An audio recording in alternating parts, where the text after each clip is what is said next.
Training affects so many other aspects of life positively. Community is the most overlooked form of wellness. To advance in one thing, oftentimes that means you have to back off on another thing. Every man needs a quest. As men, we are fueled by progress in something. For me, I love athletic things, so it really focuses my days. The other 23. Guys, welcome back to another episode of The Other 23. I am Coach Beau Ryan, 20-year strength coach and performance director of Arsenal Health. I am here today with a very good friend of mine, 5-time Ironman, brand builder, community builder, extraordinaire, Eric Hinman. So thank you for taking time coming by today. I was actually, we had a little chat in the sauna last night, and there's a quote that's kind of near and dear to my heart. I wanted to share and kind of open this up with, because I think you're one of those rare people who really embody this. And I just want to open up with this. It's called The Master in the Art of Living. It goes, the master in the art of living makes little distinction between his work and his play, his labor and his leisure, his mind, his body, his information and his recreation, his love and his religion. He hardly knows which is which. He simply pursues his vision of excellence in whatever he does, leaving others to decide whether he is working or playing. To him, he is always doing both. I love that. What does that mean to you? I mean, I know what that means to me. I think between, you haven't separated the training, the brand building, the community building. It's all in this very tight ecosystem that seems, on the outside, it seems like you do this so easily. Mm-hmm. I know there's a tremendous amount of effort that goes into that. Mm-hmm. What does that mean to you about creating this entire ecosystem of everything you love and you're passionate about? And then I want to kind of delve into, how did you create this monster that you are now? Yeah, I think it's understanding what you're really passionate about. It's understanding what environments you thrive in. It's understanding what you want to be doing each day consistently so that you're adding significant value because you've done it for so long that you become really good at it. And it's cutting out everything else. It's saying no to pretty much everything that doesn't matter and saying yes to a few things that you want to do and you want to do really well. And I've always been good at just singular focus on certain things for periods of time and then cutting them out when they no longer serve me. And this chapter that I'm living now, I kind of call it my perfect day chapter. Mm-hmm. And it started happening back in 2010, 2011, when I transitioned from chasing money to chasing a perfect day. And it stemmed from Ironman. I was just getting so much more joy, fulfillment, friends, amazing conversations, the feeling of my head hitting the pillow at the end of the day and being satisfied from a bike ride, from a run, from a workout. And that's when I started to recognize I was living my life wrong and I wanted to go in this other direction. So I started building my life around wellness, and honestly, there was no real intention back then to monetize it in any way. I had an insurance business that was paying the bills. I just started a software company, ended up opening a restaurant and gyms, which were more in line with my passions and the life I was living. But, now I make my money by doing what I love every single day, which is exercising a lot and, doing contrast therapy and being around people I want to be around and racing and competing and hosting wellness retreats. But again, none of that was intentional. I was just leaning into the thing that excited me most at the time. And I feel like if you do that, generally you can figure out a way to monetize it over time. I was fortunate that I downloaded Instagram very early, back in 2010 or 11 when I had my software company. And I just was posting consistently for 6 or 7 years before I ever put my hand out and asked for anything. And even then, it was a brand who was like, hey, we'll pay you $100 to post a picture of this nut butter if you like it. And I'm like, I love nut butter. I eat a jar every single night. Yeah. Easy. But again, wasn't with the intention of making money. I was exercising because I loved it.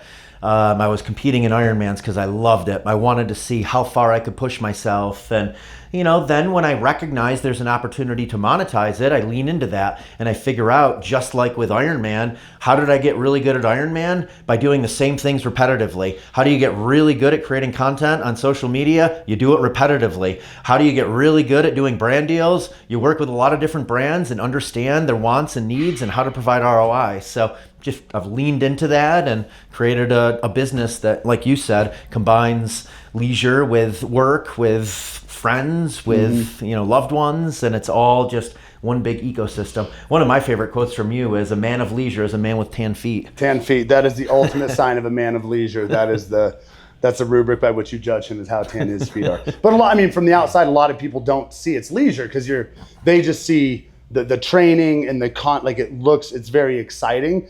And I think I don't know as well as you do the amount of work that goes into actually creating a brand. And I want to get into some of that.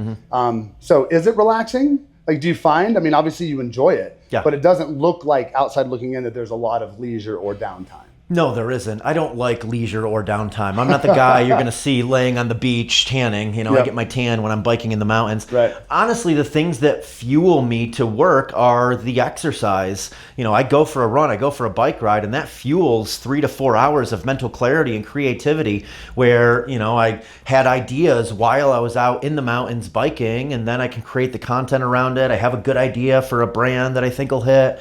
And yeah, they blend well into each other. And I've always said that the training affects so many other aspects of life positively. I really do think it makes you a better business owner and operator, a better friend, a better husband, a better father, whatever. It fuels all of those other aspects of life, because you need energy, mental clarity, and creativity to prosper in whatever you're going to be doing. Yeah, absolutely. And, every superhero has an origin story that's usually worth telling. I know you and I have, whether it's commiserated or reflected over, our glory days in the early 20s, when people now with social media, and again, you were posting for 6 or 7 years before anybody cared who Eric Hinman was, or, that you'd got enough reps in that you were finally able to add value to other brands or other people's lives.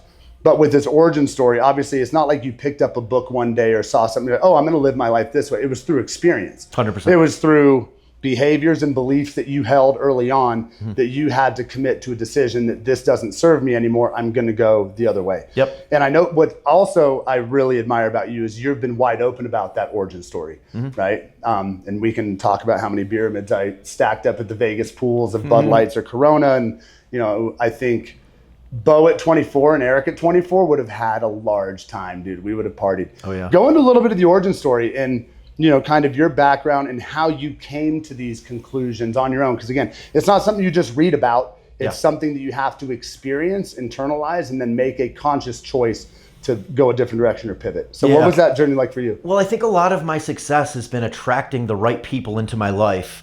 And that stems from being an only child. I had to create my own excitement, my own community. I used to have friends over every single night to play basketball in my parents' backyard and play ping pong. And then in college, I threw massive parties and left people with this memorable experience. And when I got into triathlon, and then joined a CrossFit gym, I recognized that we were all bonding over overcoming this obstacle together. We just did a hard triathlon session. We just did a hard CrossFit workout. We're fist bumping afterwards. And, you form really close bonds. And then I got into contrast therapy when I moved to Denver, sitting in hot saunas, going in cold streams, going back and forth from a cold plunge to a sauna. And I was having some of the best conversations of my life doing that. So I knew when we bought our home here in Colorado that is a major way of how I wanted to host. I've always enjoyed hosting people. I've always enjoyed bringing people together. And I've always been really good at just exuding positivity about what excited me in the moment. I don't know how many people I've got into Ironmans and CrossFit, and how many people I've cost bikes, them buying S-Works bikes after I'm like, you got to ride my bike. It's awesome. You're going to love it. You're going to want to get one. So yeah, I think that all stems from my childhood of being an only child and putting myself out there, not being afraid to talk to people, ask people to come over, meet people. And, Mason, who's here in the room with us today shooting content, he DM'd me. That's why he's in the picture now. And so many people I've met over the last 10 years are just people who've DM'd me, and they DM me in a way that I was like, okay, yeah, I think this could be a friendship. We can add value for each other. Come on over to the house and sauna. Yeah. So I'm a huge proponent of meet at least one new person every day. And, one of the things I've done intentionally is I've set it up where I meet people where I know I'm going to be completely present with them.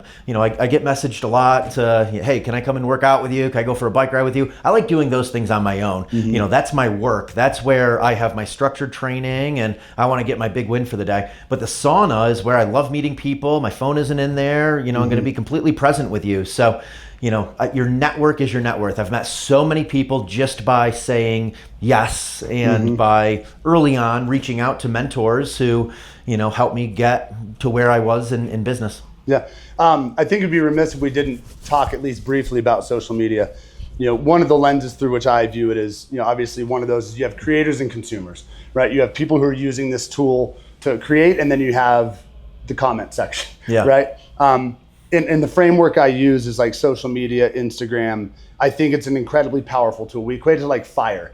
If you know how to, with fire, you can use it to forge tools. You can create warmth. You can cook. You can do all these wonderful things with it, or you can burn your damn house down. Yeah. And I think even as a tribute to Mason being here, I've found some of my best friends that I've made have been through me being my authentic self, reaching out to others, showing gratitude for what they're doing and the message they're putting out in the world. And so what advice do you have with people? Obviously you've been on social media. Some people say you've kind of cracked some codes. What advice would you have for people who are actually looking upwards to people like you or wanting to connect because maybe they're in that point that we were in our 20s where we're kind of outgrowing one friend group that's drinking a ton or kind of has some bad habits that we're not associating with anymore.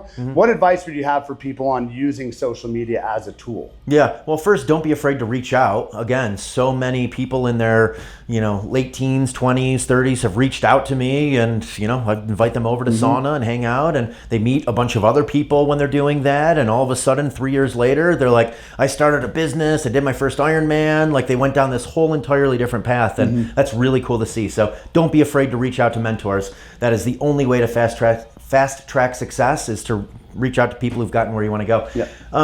Other advice would be, get inspired, see what people are doing. It's a great place to, see other people's lifestyles that you may want to emulate. But comparison is the thief of joy. Just do it in a way where you're not constantly comparing yourself to them, because you don't know everyone's story. Sure. I've been training at this level for 18 years now, and that's why my heart rate is so low when I bike and run, because I've been doing it for 18 years. Yeah. It'll be like the guy who built a multi-$100-million business. Like, you don't know the 17 years of work they put in to have the luck that they got, 12 years into the business. The luck. Yeah, exactly. The luck. Yeah. So yeah, comparison is the thief of joy. But I do think it's a great place to get inspired, and it's an incredible place to meet people. And you can see people's lives before you meet them, so you already have this level of trust and familiarity with them. So I think that it comes with many benefits, and it also comes with a lot of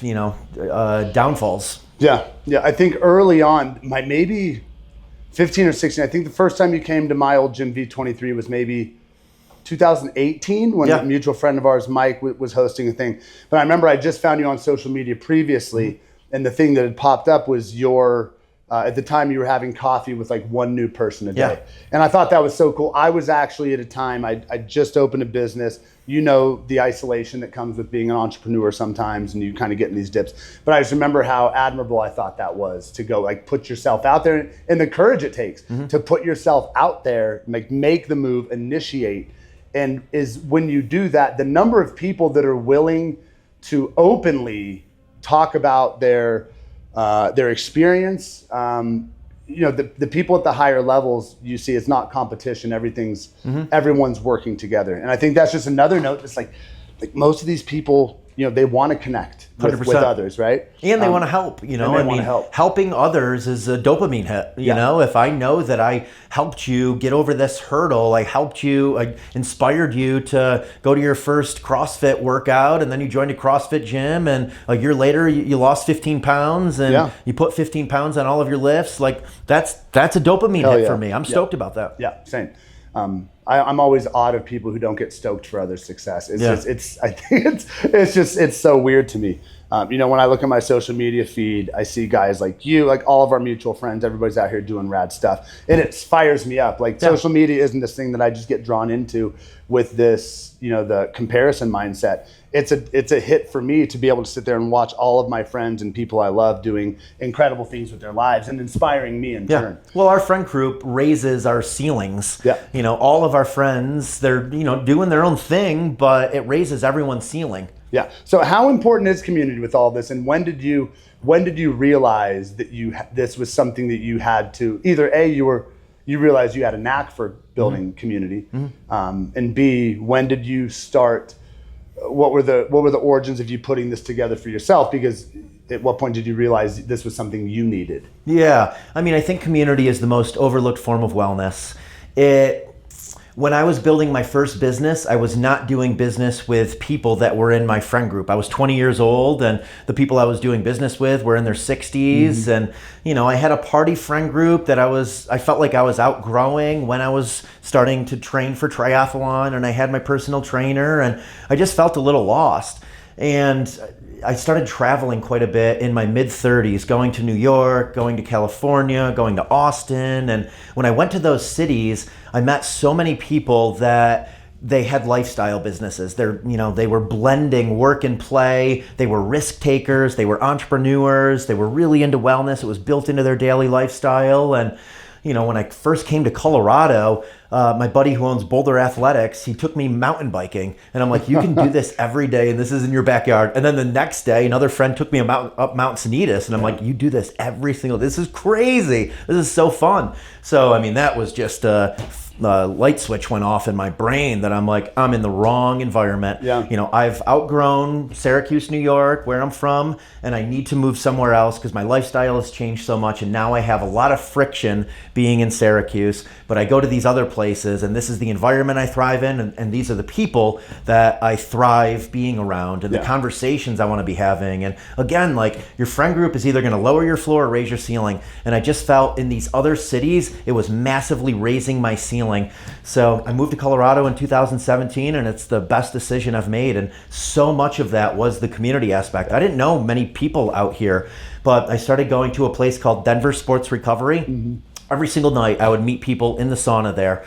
And, over a 1 or 2 year period, I had this amazing friend group in Colorado where our interests were just so similar. And, every year that's just built upon the previous year, the number of friends we have doing similar things. So community is huge. And now, I love giving back, hosting people, both of our homes, Austin and Denver, saunas, and you've been over, there's 5 to 10 people in the mix almost every single night. Do a little barbecue afterwards. And I love that. I love having conversations with people and meeting new people, but I also love putting like-minded people in an environment where their endorphins are racing and they can connect with each other in a very fast way. Yes. So that gives me a massive dopamine hit when that happens on a regular basis. And you do that over 5 years, and voila, something special gets built. And now I have Founders Only and World's Toughest Mile. Again, these were just built off leaning into what was exciting me most. It wasn't an intention to, put on these business, lifestyle, wellness retreats for entrepreneurs. It just happened because I had lots of entrepreneurs coming over to the house to sauna, and I recognized that they were benefiting from connecting with each other. So then I partner with someone who operates the business, and I just keep inviting people over to come in sauna, help host the retreats. And same with World's Toughest Mile. I did it myself, and then I had some friends do it, and then I did it with some brands, and then I reached out to Wyatt and Guido and said, hey, do you guys want to operate this? And I think it could become something special, and it turns into a business. Yeah, that's cool. It was like when we just got off Kilimanjaro, that was one of the cool things for me is, obviously I'm out having a blast on the mountain. We're summiting 19,400 feet. but to bring 9 strangers into that ecosystem and watch them overcome it together. You changed and their life. The relationships and the networking, when you have that shared hardship, like all of you guys didn't know each other 4 months before we started this. We trained together, right? People from various parts of the US. Then you get them together, and then you just stand back and watch the magic happen. Yeah. And all of these people are now a part of each other's core experience, something they'll remember for the rest of their life. Yep. And the connection that's made is just absolutely incredible. Yep. And so that in itself becomes the reward. Like I'm just, do I want to do Kilimanjaro? Absolutely. Yeah. But I get to stand back, and it's more fulfilling to me to have them be a part of them overcoming something and the bond that they create. Yeah. That's more fulfilling than me just going, the last 1,000 feet from 18,000 to 19,000. Yeah, that's satisfying. But the community aspect, I think, is just so special. And that's what I think is we need more of that. 100%. We need more of that. Yeah, even like my bike ride today. Our good mutual friend Ty Morris, he went on a bike ride with me this morning, and it was just after sunrise. It was beautiful. I wanted to take him on some roads he had never been on before, and I've ridden them, and I get a high from riding them. But I love sharing that with others because I know how much he's gonna love that. And we get done with a ride today, and he's like, "Dude, that was awesome!" And I get such a high from that, that's cool. showing him what I think is awesome because I think he's gonna think it's awesome. Right. Yeah, that's like, I don't drink much anymore, but even when I did, it was like my favorite whiskey was whatever your favorite whiskey was. Whatever you were excited to share with me, I was like, dude, this is gonna be my new favorite whiskey. You know what I mean? It's just, it's cool. You mentioned early on that like when you got a triathlon or Ironman coach, what did that look like? Because as far as I know, you used to do standard meathead stuff, back and bis, chest and tries. Yeah. We could delve deeper into that where we talk about actual like capability and capacity versus aesthetics. But what changed the moment you actually brought a professional into the picture and asked for help? Yeah, so the summary of this is exercise is vastly different than training. And 2 people could do the same amount of volume over a 1-year period. One person could be up here, one person might be here. And that comes from structured training. Yeah. So that's what my triathlon coach taught me back in 2011, is that you need to train with purpose. And for me during that time period, I came into triathlon with a bit of a strength background. I had a personal trainer. I was doing CrossFit type workouts and I got fit. I was shredded. I got pretty strong. And then I got into triathlon, and all I knew was go hard. I thought every single workout, I had to try and go harder than the previous workout. I was doing these Wednesday night triathlons at the CNY Triathlon Club, and every single Wednesday, I'm like, I got to go faster than I did the Wednesday before. That's how you get fitter. And then I started winning those Wednesday night triathlons, but then I would show up to an Olympic distance or half Ironman and just get my ass kicked. So I hired a coach, and he's like, "You're doing everything too hard. You got to slow down to speed up." And I'm like, "I don't understand that concept." Yeah. And it took him a good 4 or 5 months for me to actually listen to him. But I was doing everything in the gray zone. I wasn't going hard enough and fast enough to get the benefit of intensity, and I wasn't going slow enough to get the benefits of zone 2 training. So he slowed me down on everything, backed me off on my wattage on the bike, backed me off on my running. And, it took 3 or 4 months, and then I started to see progress in it. So fast forward 4 years of training under him, I went from running 8:30 per minute per mile pace at a 140 heart rate to running a 629 pace at a 129 heart rate for 20 plus miles. Yeah. And it was just from, muscle endurance, durability, and building that massive aerobic engine that you get with zone 2 training. So that's what that taught me. And fast forward to today, so I competed in Ironman from 2010 to 2014, and then I was training so many hours, I just kind of got burned out from it, got more into strength training, and then started following a CrossFit program in like 2021, Jason Grubb, Boulder athlete, maybe it was 2022. And, I hadn't really progressed much from 2015 to 2020 because I was doing too much. I was running too much. I was biking too much. I was doing too many CrossFit workouts. I wasn't focusing on one thing or another. Yeah. So, I looked good, but I wasn't really advancing. So when I backed off on running and really focused on strength training, I got better at CrossFit. And then most recently, I hired NVDM coaching out of Austin for this half Ironman I'm doing and full Ironman next year, Leadville, High Rocks. And she's had me doing structured bike workouts for the past 4 or 5 months. And I'm the fittest I've ever been at 46 on the bike right now. And it is coming from those structured bike workouts. And what that looks like is I'm doing a lot of my hard intervals late into a zone 2 ride. So I'm doing much higher volume than I have in the past cycling, which I've had to give up the gym workouts. I feel a little deflated right now, unfortunately. But, again, to advance in one thing, oftentimes that means you have to back off on another thing. So she has me doing, 5, 6, 7 hour rides, and I'm doing some like threshold intervals at the very end of those rides. And I've never done structured training like that before. And my body is responding really, really well to it. So, I know a lot of you guys who are going to be watching this, this is why you hire a coach. This is why you follow a program. Because again, if you do those things, you could do the same amount of volume in 1 year. You're going to end up here. Someone else who's just kind of going through the motions is going to be here. You might both look the same, but from a performance standpoint, you got to be structured with it. Yeah, I try to get the point across. There's always an ebb and a flow, and there's always an opportunity cost. That if you really want to excel in something, you're going to have to make sacrifices. Yep. When you're in your 20s, it's hard to believe because you could smash a case of PBR and then wake up at 6 a.m., go to a job you hate, and then go train like an animal for 3 or 4 hours. But as your baseline increases, you need more and more specificity. And that's what we're talking about, the difference between training and working out. Most people are just accustomed to working out. They come in, they check the box. They're still concerned about burning calories, but they're not really building any relative skills that will transcend, whether it's nutrition, hydration, something along those lines. And they're not building any capacity in one arena, where my background is very similar to where I had a pretty solid, I competed in CrossFit in the Jurassic era. So that gave me a very solid base to work with. But then after that, I did powerlifting for 2.5 years, got creepy strong, came back. That transitioned to strongman, got up to 232 and realized that all the strength I'd built was now a detriment to the life I wanted to live. I don't know if you know the story behind this. I have the Tundra, and I know you used to have a Tundra as well. I was standing on the bed. I was 232 at the time, and I was deadlifting 600 pounds on an axle for reps.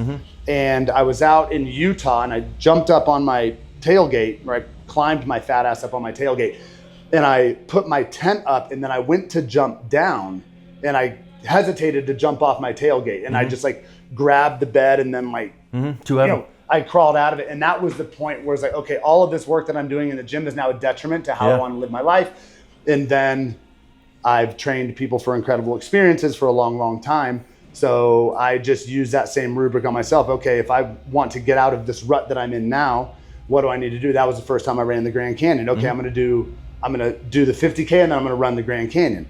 All of those skills I developed through CrossFit, through strongman, through powerlifting, accelerated how quickly I could get my aerobic base back.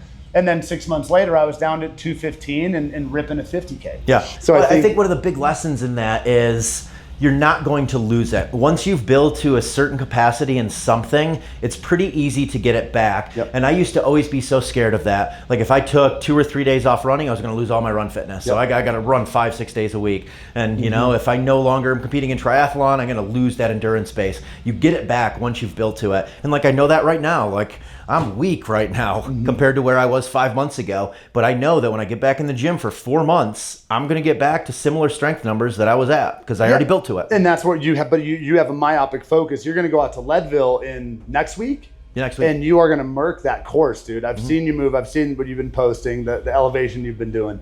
I do believe, like you said, get myopic about one thing and go as deep into that vessel as possible. Run it until it doesn't serve you, or you get tired of it, or you need a season off, and then transition to the next thing. And I don't know the exact numbers, but I think with strength specifically, or muscle mass, it only takes about 1/9 of the body's ability to remember is incredible. So if you've had muscle mass before and you've had strength before, the body just turns that off because it sees it as a liability if you're not training it. But it takes about 1/9 of the total volume it took to get that capacity to reclaim it, as long as you within a year or two. It comes back so quickly.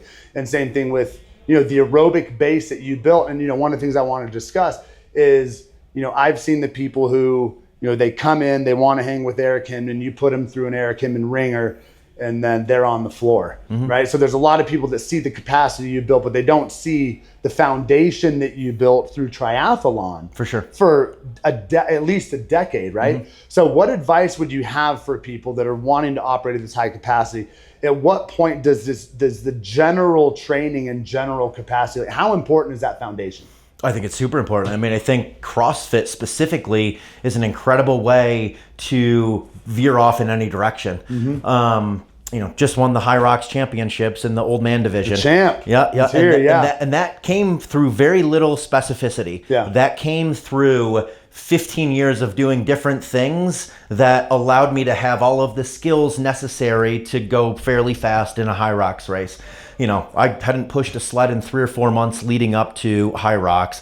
I wasn't doing ski erg intervals or row intervals, but I was biking my ass off and I was running every other day. And I already have plenty of strength coming from many years of CrossFit training. And I have the engine and, it all came together. But it's interesting that there's so many different ways you can train and just have general preparedness for whatever you want to veer off to. So I do think CrossFit or even like some High Rocks training, because many of the High Rocks athletes now are incorporating a bit of strength training.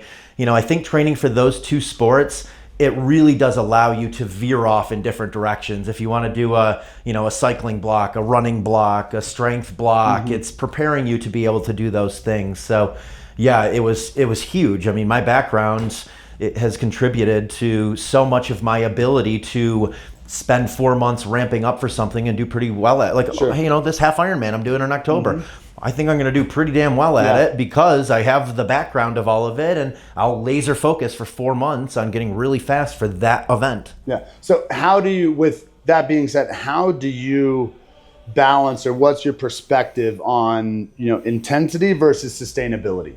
Yeah. Like, what does that look like for you? Because a lot of people, I mean, I know I know how many times I've been burnt out. Yep. Louis Simmons has a quote, and I do believe this: you have to put too much salt on the food to know it's too much salt on the food. Yep. So I do think there are times you need to run yourself into that metaphorical wall, so that okay, we're not going to go there again when we go do this other thing. Yep. So where is that? How do you strike that balance between intensity and sustainability? Yeah. So and not just in sport, but in life. Yeah. Because we've had conversations in the sauna where you're like, I'm smoked. I just met 800 people in Austin and had 800 conversations. Yeah. Right. You kind of run up a big credit card bill doing that. Yeah. So how do you balance that intensity versus sustainability? Well, personally and professionally and in sport. Yeah, first I will sprint to get to something. Right now I would say I am massively overtrained leading into Leadville. And I know that after Leadville, I'm going to back off on the cycling volume and I'm going to get back into the gym to doing something that's more sustainable. So I recognize it when I'm doing it. I'll still do it, but I know when to stop. Yeah. Like after Leadville, I'm not now then chasing a 200-mile race. Like I don't need that other thing that's further and further and further. I want to get back to something more sustainable. Right now I run every other day. My days of running every single day, 6-7 days a week, 60 plus mile weeks, they're over. My body does not feel good when I run 60 plus miles a week right now. So I typically run about 25 to 30 miles a week. I enjoy competing in High Rocks. Most High Rocks athletes probably run more than I do, and definitely they run with more intensity than I do. I very rarely do track sessions. Most of my runs are just zone 2 runs. I will throw in some intensity when I'm doing a High Rocks specific workout at the gym. But my body doesn't feel good when I do track sessions, and it just affects me in so many other ways. I'm not able to lift heavy, and I don't feel great for biking. My lower back, gets achy. So I know what I can do daily that doesn't pound me into the ground, so I can't do it again the next day. I don't really enjoy taking rest days. I enjoy training 3 hours a day, so I do what I know I can replicate day in and day out. And that's why cycling is something I love so much, because of all the things I do, I feel like I get the most benefit from it without the consequences. Yeah, and I think looking back, as I said, I competed in CrossFit in the Jurassic era. And people eventually found out, they came to the conclusion that you need to have an off season. You can't do intensity year round. I think now there's always something to do. There's always an ultra, or there's always a High Rocks, or there's always at any given time, especially here in Denver, you're only 2 weeks away from some rad event. So how does, from that sustainability aspect, how much time are you kind of giving yourself between these events? Is it conscious or subconscious?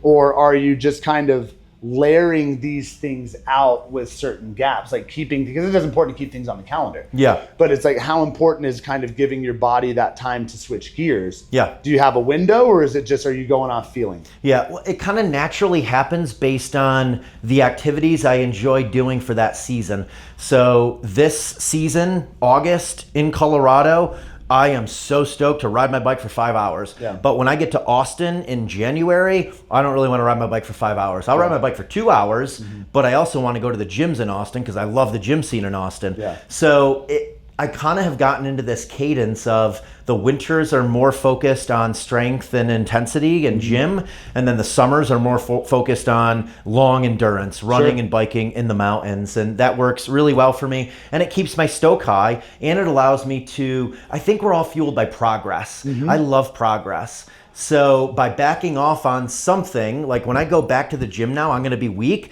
but I'll get progress because I'll get strong again. And I think that's what I'm addicted to, is the progress side of it. So I do think it is important to figure out what that cadence is for you. So it's not based as much around, events. I mean, it's not like I massively ramped up for High Rocks. I'm ramping up for Leadville because of the season, because I love riding my bike in the summer in Colorado.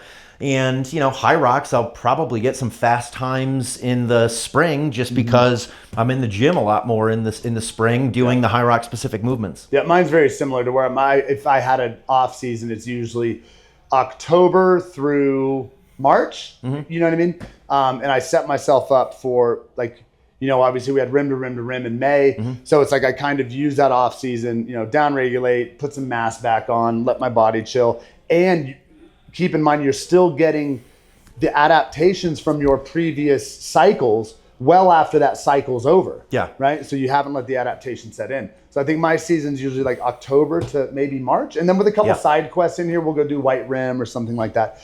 But I do think that trying to find that cadence for what works for you is wildly important. Instead of just, especially with you, we'd be remiss if we didn't discuss High Rocks, where there's all of these events and people sign up for 5 of them and then wonder why they're not progressing. Or they're doing sims every weekend, or they're constantly testing and not giving actually the training a chance to ever really work. So everyone's suffer is different, and our suffer tolerance is much higher than most, but I am pretty good at understanding when I want and when I should suffer and when I don't want to, and when the suffering is going to affect my training. So for example, rim to rim to rim, I decided like a week and a half out that I was not feeling like suffering doing the full rim to rim to rim, but I wanted to get benefit from doing it. So I ended up doing 26 miles. And I feel like I got the benefit I needed just being a couple weeks out from the High Rocks Championships, where I knew I was going to suffer. And I think there's something to that, of understanding how many times a year are you really willing to go that deep? Because rim to rim to rim, I have to go pretty deep when I do that, because I'm not trained specifically for that. No, Leadville this year, I'm not going to suffer like I have in years past, because I have built the volume up so much that it's kind of just now a catered training day. Where in years past, that certainly was one of the suffer fest for me. And I know that, for 2 months after that, I don't want to do anything similar to Leadville where I have to go quite that deep. So I think that's important to recognize. And I think many do get trapped by every weekend, going that deep. And if you do that, you are going to get burned out. That's what happened to me with Ironman. I was racing way too much. I was doing too many long sessions. And I started dreading every session. I literally got to the point where 9 out of 10 workouts I dreaded doing. I hated almost all of them. And that's why I started skipping races. And then I'm like, why the fuck am I doing this still? I'm training 25 hours a week and I don't enjoy what I'm doing anymore. Time to switch gears. And it was because I was suffering too much. So in kind of stepping back into the social media world where people have access to all of this information, I know your stance on your tiny wins, like your minimum, the non-negotiables that you do every day. Walk me through those non-negotiables. Make a perfect espresso in the morning. I love skill-based activities early in the mornings. So, I have a fancy espresso machine. I try to just perfect the espresso and cappuccinos I make every single morning. And then morning workout, that's my first big tiny win of the day. I almost always hit a morning workout. Right now that's very focused on cycling. Oftentimes throughout the year, that's focused on the gym. I feel like by doing something hard first thing in the morning, it sets the stage for the rest of the day. Sure. Hardest thing I'm going to do all day, it's done. And I now have this crazy energy and mental clarity to tackle everything else throughout the day. I love progressing in things. I love building businesses. So, I have calls throughout the day. I enjoy helping other people, providing value, mentoring people, contrast therapy every single night. And that's combined with community, having new people into the mix and having friends over. Eating healthy foods throughout the day. I mean, you very rarely will see me eating off the menu during the day. Yeah. With these long bike rides, sure, I'm having carbs and candy, but I'm usually just having a smoothie or eggs, fruit, honey. Like, I eat real simple and real clean throughout the day. And then at night, I'll eat a big meal and I'll have dessert and I will go off the menu. But during the day, I try to eat mostly single ingredient foods sourced from nature. Plan an adventure, have adventures to look forward to. I mean, that's a daily thing. I was excited for my bike ride today with Ty, and I'm excited for my trip to Spain in October. So I always have things that I'm looking forward to, whether it's that bike ride each day, that workout each day, or that, race or event or, cycling trip I have planned. I think that's so important in life. Having obstacles that you have to overcome. That's another one of the tiny wins that I work towards continually. I always have obstacles, whether it's Leadville or High Rocks races or Ironmans. I love having something that I'm working towards. I saw this recently. I think it was Sahil Bloom. Every man needs a quest. I think that's such a powerful quote because I think as men, we are fueled by progress in something. So for me, I love athletic things. So I always have things that I have to train to either perform well at or an obstacle that I have to overcome. Just really focuses my days. Surround yourself with positive people. Surround yourself with people that you enjoy being around. Being in an environment that you thrive in, eliminating friction. Our backyard is a gym. We have a sauna there. The house is 1 mile from the mountain, so access to trails. Removing friction from your life, I think, is so important, and so many people don't think about that. They have the 1 hour commute to work every single day and they drive 45 minutes to the gym and there's just so much friction in their life to possibly live a life that they want to emulate or they really want to live. So understanding how to remove friction and really design your environment, the people you're around. It's the opposite of out of sight, out of mind. Yes. Right? It's the exact opposite. It's no, it needs to be in my sight right here 100%. So it's constantly on my mind. Mountains are right there. They're begging me to go bike. Exactly. Hey, all right, throw the running shoes on. Reminder. And what you said about having goals, obviously I have a little side project that we do with Kilimanjaro and it's called Mission Performance Group. And I think, I use the metaphor of what is your mission? That mission, whether it's goals, stuff on the calendar, acts as a filter for your behaviors, what you eat, how you train. And, I've had so many people will reach out and they'll express that they want to do something and it's I want to do this one day or this, that, and the other. And it's what's this one day shit? Sign up for this thing right now. My thing is say yes first, find out how second. And the moment you commit to the thing, the next morning when you wake up and you have that new rubric, if you're going to go climb Kilimanjaro or you're signing up for your first High Rocks or you're signing up for your first race or CrossFit competition, the moment you wake up with that on your shoulder and it's hey, bitch, we got to go.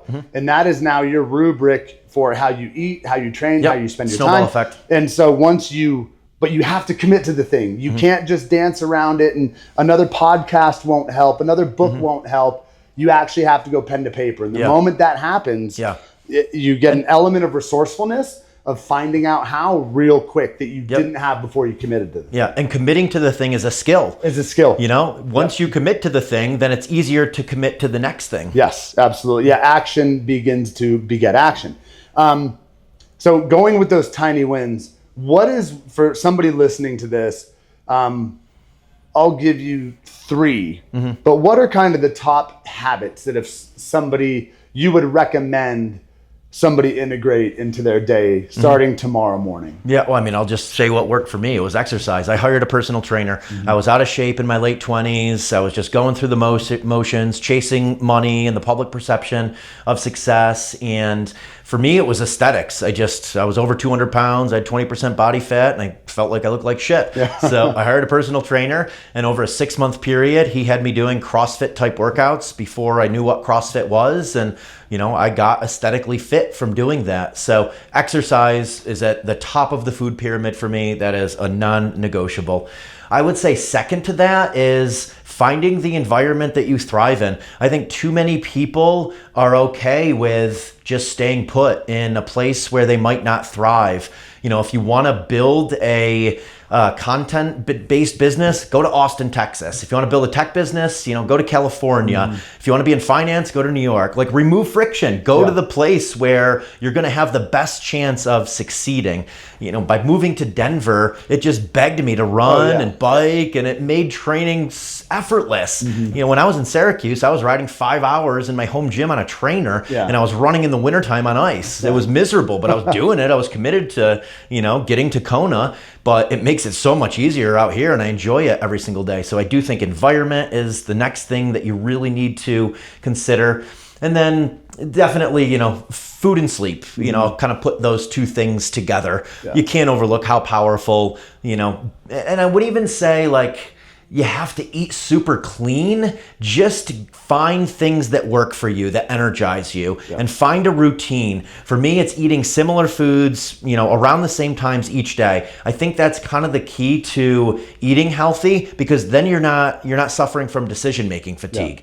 And I look forward to the things I eat. I look forward to my smoothie every day. I look forward to, eggs and raw cheddar and some sausage patties. I'm stoked every single day having that. I'm stoked to have my steak and rice and potatoes at night. So find those foods that work for you and just stick to a similar eating structure. And then sleep is the same. The number one thing for sleep is a similar structure. If you can get to bed around the same time each night and wake up around the same time each morning, and you multiply that over 5 years, you're going to be in a wildly different place than someone who, didn't sleep well for 5 years. So, I mean, those are just the fundamentals. So you just turned 45 or 46? 6. What does living well at 46 mean to you now?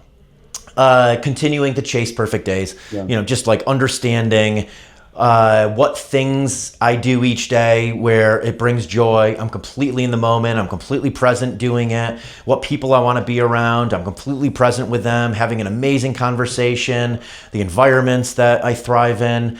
Honestly, I don't like leaving our homes because I've designed them for the exact lifestyle I want to live. I'm in pockets with people I want to be around. We were just in Italy, and in being in Italy, I'm like, fuck, I love Colorado. Like, this is cool seeing it. And, I'm eating lots of pasta and stuff. But whenever I go away, it really makes me grateful for the places I live. And I think that is such a great life. If you don't need to take a vacation from your life is a vacation every single day. You're around the people you want to be around. You're doing the things you want to be doing. You've eliminated friction. And not that I don't enjoy traveling, but I love where I'm at each day. I don't feel like I need a reprieve from it. So that's living well at 46. Yeah, that's special. And maybe you just answered the question, but what's the best piece of advice you've ever received? And what is the best piece of advice you could give? I mean, this recent one from Sahil, I think, was really powerful, that every man needs a quest. I have really lived my life that way for the last 17 or 18 years. And prior to that, I think I was just affected more by marketing, the public perception of success, and going out late at night and drinking at bars and just trying to do things that satisfied my ego instead of things that really were soul fulfilling. So I would say right now, that's the quote that I'm living by and I'm telling people. Yeah, I like that. And that's, what's your mission? You know what I mean? That's it. Having that thing on the calendar. Yep. I wanted to get into brand building. We'll have to run this back, Eric. Yeah. Appreciate you taking the time to show up, and the man who there's no disparity between his work and his play. Heck yeah. Thanks for having me, dude. Appreciate it, man. Thank you.